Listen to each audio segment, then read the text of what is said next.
दोस्तों आप लोग कैसे उम्मीद करते होंगे कि बढ़िया होंगे। तो हमारे यूट्यूब चैनल में आपका स्वागत है। तो आज हम लोग देखने वाले हैं क्लास 10th का हिंदी का वर्णिका भाग 2 का। ठीक ना, हिंदी का वर्णिका भाग है जिसका चैप्टर नंबर 1 दही वाली मगम्मा है, जो बहुत ही 2025 के एग्ज़ाम के लिए बहुत ही इम्पोर्टेंट है। तो इसको थोड़ा विशेष ध्यान दीजिएगा। यहाँ पे हम टोटल 20 सवाल करवाएंगे जो बहुत ही महत्वपूर्ण है परीक्षा की दृष्टि से। ठीक, तो चलिए यहाँ पे सवाल है, थोड़ा सा इसका अथी बता देते हैं बेसिक।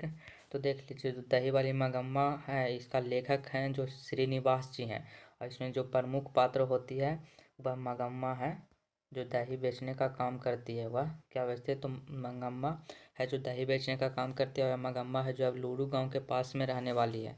और जो दही वाली मगम्मा है इसके लेखक श्रीनिवास जी हैं, लेकिन इसका अनुवादक B.R. नारायण है। और इसका जो मगम्मा है इसके बहू का नाम नजम्मा है, और इसके गांव के रहने वाले एक जुआरी व्यक्ति है जिसका नाम रगम्पा है। और मगम्मा का एक पोता है जो जो हमेशा उसके लिए मिठाई लाती है। तो चलिए वीडियो को स्टार्ट करते हैं और यहाँ पर क्वेश्चन को सोल्व करते हैं। तो बहुत ही इंपॉर्टेंट सवाल है, चलिए देखते। तो यहाँ पे फर्स्ट नंबर सवाल है, यहाँ पे फर्स्ट नंबर सवाल बोल रहा है कि B.R. नारायण ने किस कहानी का अनुवादक किया था। ठीक ना, तो B.R. नारायण हुआ दही वाली मगम्मा का अनुवादक किया था जिसके लेखक श्रीनिवास जी हैं। ठीक, चलिए 2 नंबर सवाल यहाँ पे है कि लक्ष्मी के बड़े पुत्र का नाम क्या था। तो लक्ष्मी के बड़े पुत्र का नाम अच्युत था। Option number A is correct answer. ठीक, चलिए 3 नंबर यहाँ पर सवाल है कि दही वाली मगम्मा कहानी के किस लेखक के द्वारा रचित है। तो दही वाली मगम्मा के लेखक कौन है? तो Srinivas ji. Option number A is correct answer. चलिए 4 नंबर सवाल है कि मगम्मा की बहू का नाम क्या था। तो मगम्मा की बहू का नाम बताए थे कि नजम्मा है। तो ऑप्शन नंबर ए, जिससे हमेशा विवाद होते रहता था। चलिए 5 नंबर यहाँ पे सवाल है कि दही वाली मगम्मा के लेखक कौन है। तो अभी बताएं कि दही वाली मगम्मा के लेखक Srinivas ji. Option number C is correct answer. Okay, चलिए आगे 6 नंबर यहाँ पे सवाल है कि मगम्मा क्या बेचती थी। तो मगम्मा दही बेचने का काम करती थी। वह ऑप्शन नंबर बी। और वह यह भी पूछा जाता है कि मगम्मा कहाँ दही बेचती थी। तो बेंगलुरु शहर में दही बेचने का काम करती है। इसको याद रखिएगा थोड़ा विशेषकर। चलिए आगे 7 नंबर सवाल है कि दही वाली मगम्मा कहानी का प्रमुख पात्र कौन है। तो जो दही वाली मगम्मा में प्रमुख पात्र मगम्मा थी। Option number B is correct answer. चलिए 8 नंबर सवाल है कि दही वाली मगम्मा किस शहर में दही बेचा करती थी। देखिए आ गया ना सवाल, तो यह इंपॉर्टेंट है, ए ऑप्शन हो जाएगा। A option is correct answer. चलिए 9 नंबर है कि दही वाली मगम्मा कहानी किससे संदेश देती है। ठीक ना, तो जो दही वाली मगम्मा है किससे संदेश देती है। तो इसमें बहुओं के बारे में यानी बहू के बारे में बताया गया है। तो option number C is correct answer हो जाएगा। ओके, चलिए यहाँ पे 10 नंबर है कि मगम्मा के परिवार में कुल कितने सदस्य थे। तो मगम्मा के परिवार में कुल 4 सदस्य थे। तो देखिए यहाँ पे ऑप्शन है जो गलत है, यहाँ पे बी के बाद सी और यहाँ पे डी हो जाएगा। तो option number D is correct answer. 4 गो थे। ठीक, कुल परिवार की संख्या 4। चलिए 11 नंबर है कि घर में मगम्मा की किससे नहीं बनती थी, यानी हमेशा किससे झगड़ा होते रहता था। तो उसकी बहू का नाम क्या था? उसकी बहू का नाम नजम्मा, जिससे हमेशा उसके बेटे को लेकर लड़ाई होते रहता था। ठीक ना, तो नजम्मा। चलिए आगे है कि दही वाली मगम्मा कहानी का हिंदी अनुवादक कौन किया था। तो हिंदी अनुवाद करने वाले कौन थे? तो B.R. नारायण थे।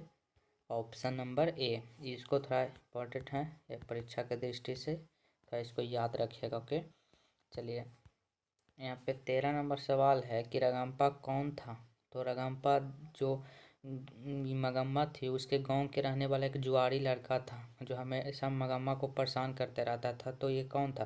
तो रगम्पा गांव के रहने वाला था। तो इसमें कोई ऑप्शन नहीं होगा। यहाँ पे ऑप्शन है कि मगम्मा का पुत्र, नजम्मा का भाई, मगम्मा का पौत्र, इनमें से तो यहाँ कोई नहीं होगा। काहे कि मगम्मा एक गाँव के रहने वाला लड़का था, सॉरी रगम्पा गाँव के रहने वाला लड़का था।